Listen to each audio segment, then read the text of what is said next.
bumping them out, bumping them out, bumping them out, darlings. Okay. This is Real Housewives of Potomac, isn't it? Yes, it is. Oh, child. Okay.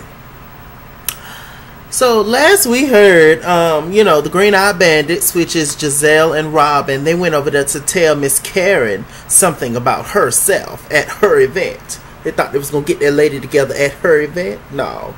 So, they walked over there. They just ate. They didn't want to eat at her spot. So, they was just like, you know what, I'm going to eat. I'm going to eat and I'm going to come over here and I'm going to read her. Straight like that.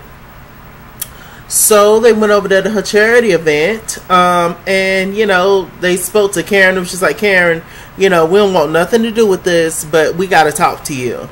Karen knew it was a mess. Karen also did not want to face them, and so she instantly got security to get them out. There was a cough and a laugh at the same time, ladies and gentlemen. So, yeah, she instantly said, no, their heart is not in the right place. I hollered. Oh, that was funny. I was just like, oh my gosh. That I don't even know how I would feel. Would I be hurt? Would I be embarrassed? Would I laugh? Like, I don't even know. Would I be mad? I don't even know how I would feel in that moment. But that was just so funny to me. No, their heart is not in the right place. They have to go. The two bloods. That damn Karen. She's something else. She is something else. Father God. Okay, so anyway, so they got put out.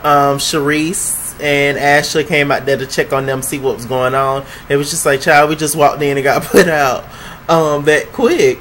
And, you know, Robin is telling Charisse that, you know, you need to watch your friend, and, you know, Monique, and, you know, that she tried to give it to Charisse a little bit, but Charisse shut it down, and she instantly apologized. You know what's weird is that I like Charisse now that she's not a full-time housewife. I like her more for some reason. I feel like she was putting on airs a lot, as Karen do often. But, you know, at least Karen's always been more likable than Charisse, in my opinion. But anyway, you know, yeah, I like her more, and she looks really good. But anyway, so they're talking, but she apologized to Robin. She was just like, sis, I didn't know that your event was the shiznick, that it was the bee's knees. I had no idea that it was all that. Otherwise, I would have definitely came to support you. But I had already committed to going to Monique's function. So, I mean, I don't really know what you want me to do, sis. Robin was just like, you know, whatever. So they ended up walking off. So they had a scene with Robin, Giselle, and Ashley. And then they also had a scene with Karen, Monique, and Candace. So the housewives are, you know, separated, as you can see. But Ashley, she really don't like Giselle them that much. She just gets the tea. That's all Ashley do. She gets the tea from this side, tells it to this side, and vice versa. But, you know, they don't see that, so hell, what? So anyway, so they're conversing, they're going back and forth. They're actually going to work out. Giselle was just like, why in the hell is we going to work out? Like, all the time we are going to work out. Like, that's so irritating. In which, yeah, I would be like, unless we all plan to go and work out, then fine. I'm actually, you know, working out now, trying to lose weight, child. But, if we all plan to go out together as a group, then fine, let's go. But if we all plan to just meet up, why don't we just go get something to eat or something? Or go, you know, go talk in the park. And you know, there needs to be food involved somehow. So we go get the food. We go sit and eat at the park. A kid-free park. Because I don't want no baseballs flying in my soup while I'm trying to eat. I have to kick somebody's ass. Or something. It's just like, why is it always working out, but I guess maybe that's shade in itself. Ashley's very sneaky with her shade until she's not, and she's up front with it. So who knows? Maybe she's like, oh, these old saggy heifers, they need to work out. Who knows? Or maybe she just want to show off because she's younger and she can keep up with the instructor and they can't as much. You know, so who knows? Well, Ashley's shady. So anyway, I like her a lot, but she's shady. So they're sitting around talking, and you know, this ended up talking about Karen, and you know, what's interesting to me is, you know, Karen invited, well, Monique ended up inviting Kendall, Sherman's ex-wife, to the event, to Karen's event, I believe. No, it was Karen. She invited her to Monique. Monique invited her to her event. Karen invited Kendall to her event. Okay. So Kendall ended up there, and Giselle, you know, the first thing she said was that I'm not worried about Sherman's horse-faced ex-wife. And although I did laugh, the fact that you called that lady horse-faced Giselle shows that you still got some animosity in your heart. That, you know, you still need to work out, sis. The fact that you had to call that lady a name instead of just calling her by her name, Kendall. You had to try to insult her. It shows that you feeling some kind of way, sis. But like Robin said, that Giselle, she definitely tries to hold her feelings in and hide, you know, when she's really upset about something. And I can definitely see that in Giselle. She, for whatever reason, she plays that tough girl role. You know, it's obviously a defense mechanism, but whatever. But she's obviously very hurt. She said, you know, the fact that you would talking in her confessional, she was talking to Karen saying, the fact that you would do that to me, you know, intentionally really speaks volumes to our friendship and whoop to whoop.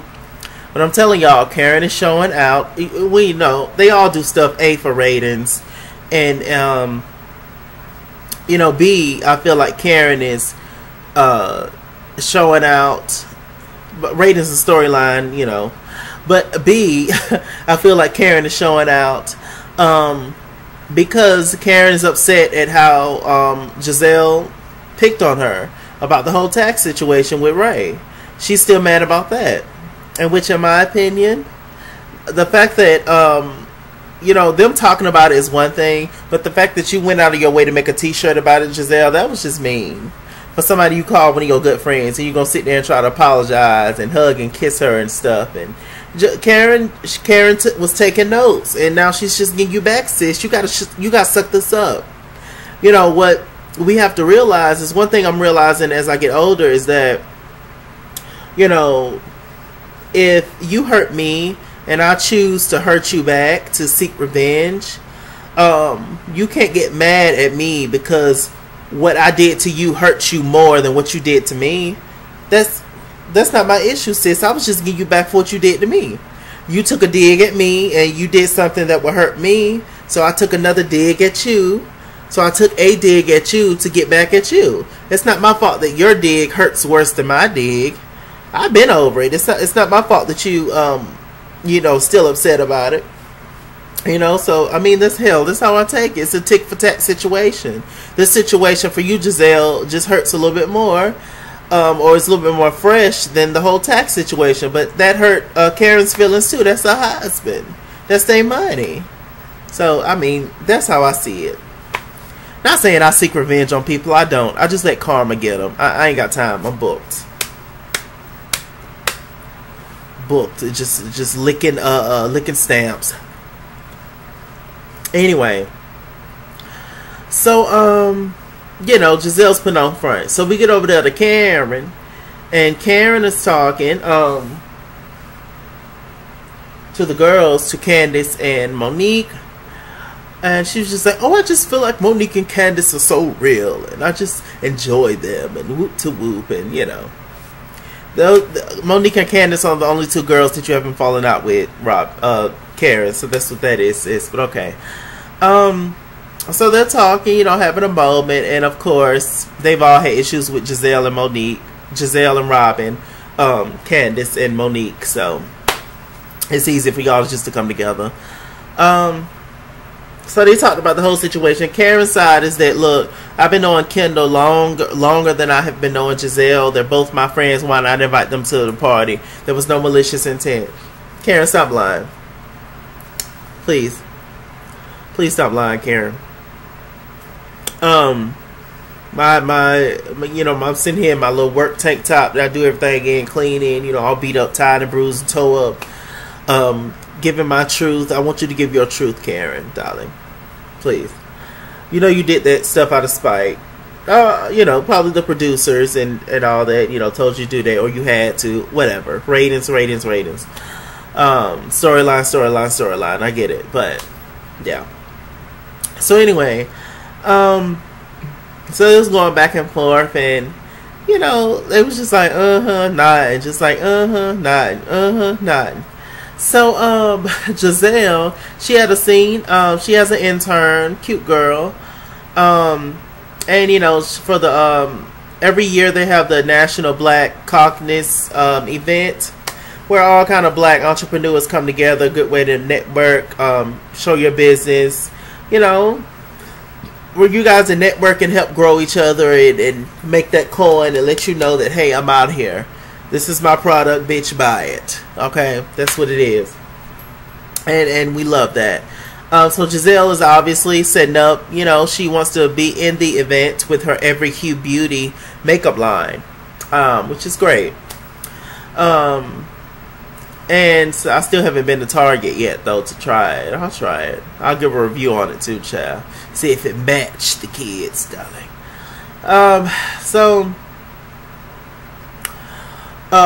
Let's see. Yeah, so that was that scene.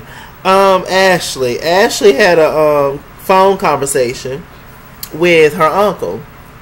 Now her uncle, this is her mother's brother, and her and her uncle are very close. She said since her dad wasn't in her life, her uncle very much so stepped up to be that father figure.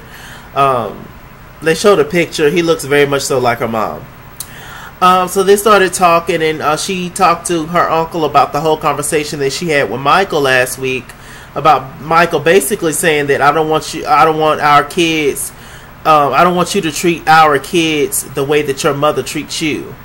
Basically downing her pretty much. I want you to teach our kids to be socially responsible and to be independent. All those things are good, but there's no need to take that dig. And like I said in my last week's review, Michael simply just said that to Ashley, as just basically a cop-out for not saying that he just don't want kids. And I don't know what changed, because originally he wanted kids, but now all of a sudden he realized that he don't want kids anymore. I don't know what changed. You've always been old, Michael. You've always been 102. So I don't really know what the issue is. Shit. Hell, Ronald Isley and all these folks still having kids. They about 110, so I don't understand what's the issue. Men can have kids way longer than women can.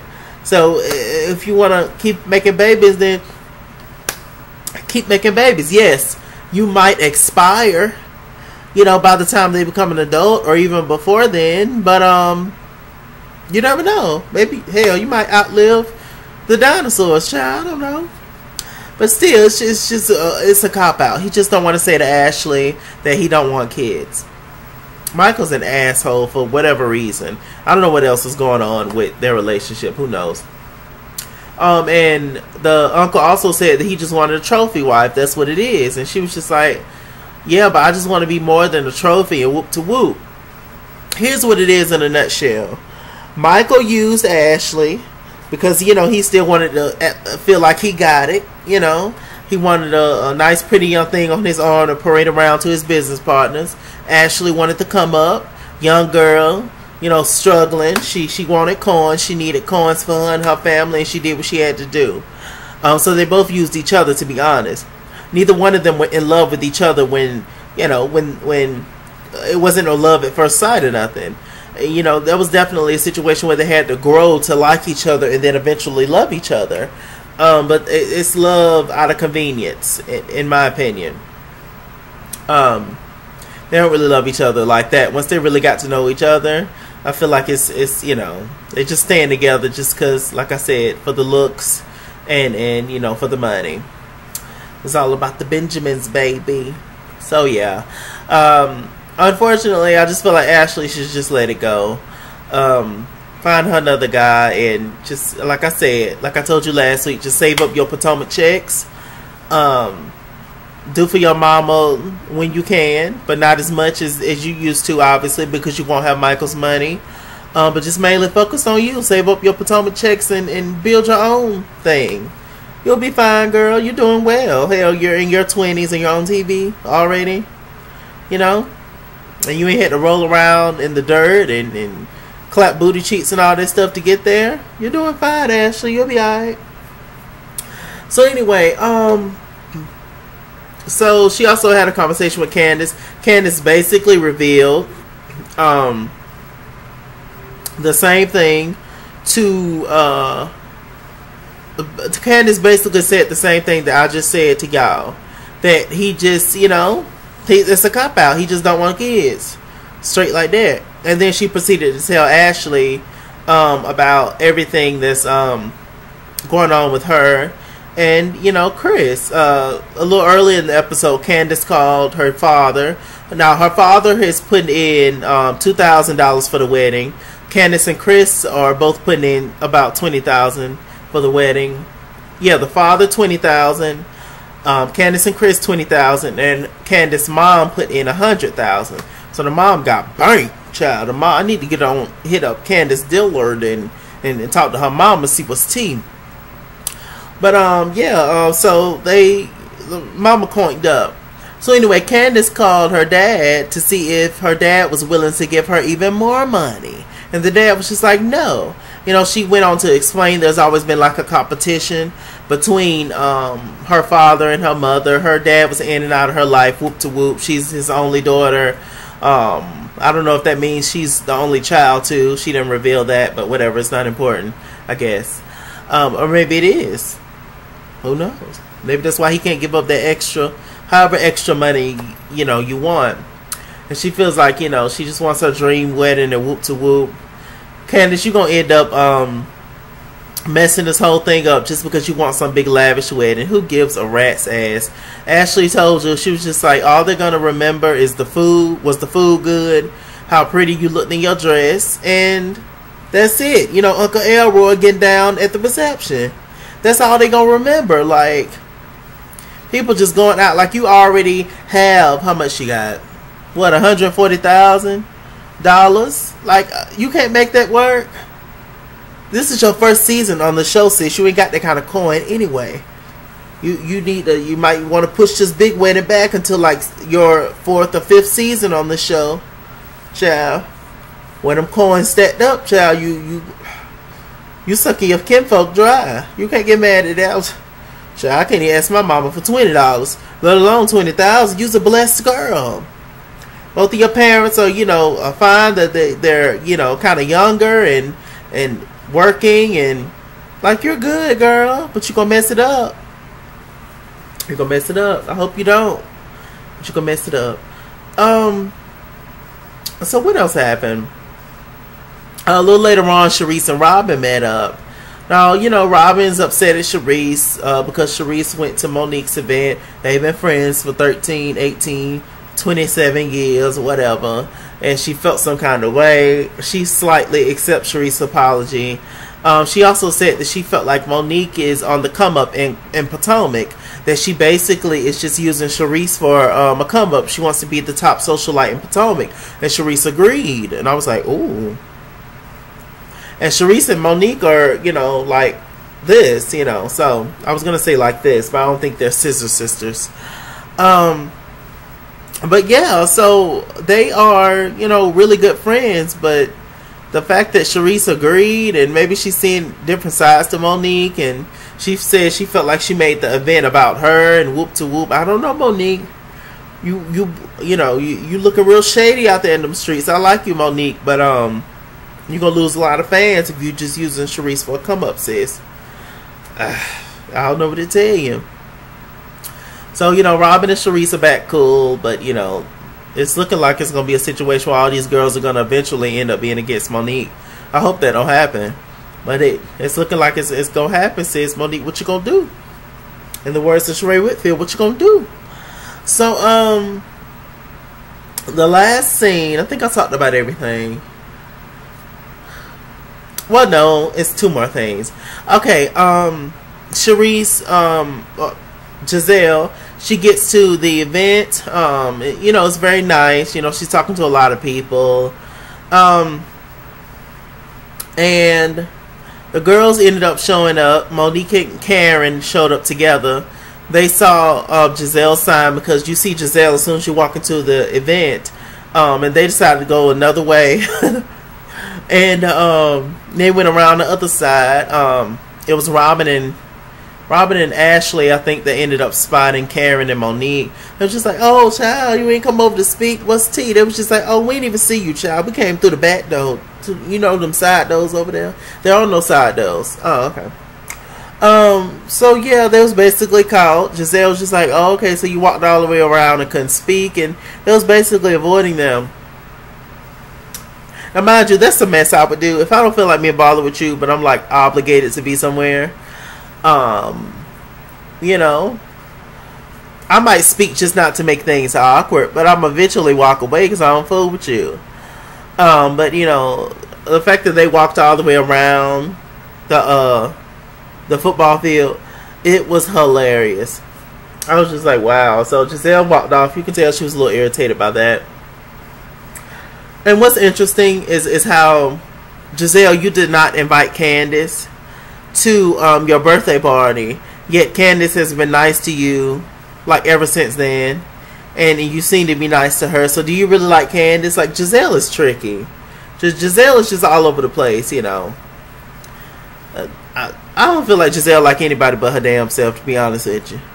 So it's just like, you know, what was you and Candace seem to be so pleasant to each other. So what was the reason of you not inviting her to a party? Oh, she said she didn't like me. Okay, but she's showing up to your event, she's supporting you and all that. So I mean, I don't know. So anyway, Robin, she ended up walking up to him. Ashley and them walked off. She was just like, oh, Karen, we wanted to talk to you about you being a liar. And she kept saying liar, liar, pants on fire, and kept getting rowdy. And she ended up, Karen and Monique ended up walking off. And Robin was going to show out at the event. And I was like, Lord. Now, Robin, you can't be showing out at people's event, child. This is not just one of y'all's event. This is like for everybody. You can't be showing out there, sis. I know you can, you know, beat up everybody, I'm sure, but you can't be showing out, sis. You don't do that. Sit down somewhere. Ended up walking on. And I thought the episode was over until they showed Candace crying in the mirror. It was just like, what's wrong, Candace? What's wrong? Apparently, Candace and Chris, they had a big argument the night before. They had went to the after party of the event, the black event. They went to the after party, and apparently, you know, they were drinking or something. Chris says that she asked him to hold her purse while she go do something, and he didn't. I'm assuming he didn't like the way that she said it, and he, you know, basically put her in check and said, no, you're not going to talk to me like that, and you're spoiled, rotten, and whoop to whoop, which she is. I like you. I like Candace. I like Candace a lot, but she is spoiled. So they were, you know, talking back and forth, and she was crying, saying that you're supposed to be my partner, my mate, and the fact that you saying everything that everybody else is saying is really hurting me, that you called me spoiled. And I'm like, girl, you mad about him calling you spoiled? Like, I would just say thank you and walk on. But I guess, like, she's like, you, child, there's so many more offensive names he could have called you. Come on now. But anyway, in response to that, Candace ended up saying to Chris that, you know, you are just like your good-for-nothing father. You know, you are worthless and get out of my life, or something awful she said. I was like, ooh, Candace, that was a little harsh for him calling you spoiled. You know, it's not like he called you a racial name or put you down as a woman or something. I was like, Candace got a little mean streak in her, child. That's kind of hot, I guess. But Candace, sis, you standing in your own way. Marry that man in a shoebox and call it a day. You know, just get married. You know, just have a small wedding or a justice of the peace or whatever, and save all that money that you done collected. That $140,000. Save that money and just have a badass, just have a nice reception and go on a honeymoon. That's what you do. Forget the wedding, because you're doing too much. You ain't getting no more money from me. You ain't getting no more money from nobody. You ain't getting no more money from your mama, your daddy, your auntie, your sister, your brother, if you got or whatever. You ain't getting no more money from nobody, Monique. Don't ruin this wedding. Chris seemed like a good gentleman. He seemed like a good man. Do not ruin this for him. With that said, I am Mr. Chalaki. Mr. Chalaki on Google Plus. Follow me at ItsKingsWorld on Instagram and Twitter. At ItsKingsWorld89 on Snapchat. Chase King on Facebook. All the good stuff. Like, comment, and subscribe. And I'll see you guys later. And remember, stay black and stay tuned. Alright.